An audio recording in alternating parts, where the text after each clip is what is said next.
Democratic country meaning. If you had to define democracy in one sentence, what would it be? Rule by the people, or democracy. The ancient Greek words demos, the people, and kratos, a power, are the source of this noun, to rule. One definition of a democratic government is one in which citizens have a voice in policymaking. Every democracy is diverse and operates in its own unique manner.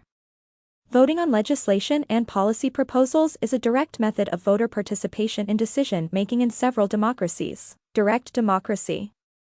Those in certain countries, such as Australia, elect representatives to enact laws on their behalf. Representative democracy. Democratic state. Citizens' active engagement is crucial to the success of a democracy. They take part not just in the political process by casting ballots, but also in civic activities. One way to do this is to get involved in a cause, whether it is philanthropic, political, ecological, or otherwise. That which strives for democratic principles is a democratic society. Individual autonomy and respect for that decision-making process. Acceptance of ambiguity and tension. Equity is a belief in the worth of every individual and a commitment to helping them realize their full potential.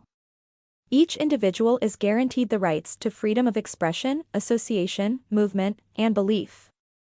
True justice treats everyone equally, both in and out of the courtroom.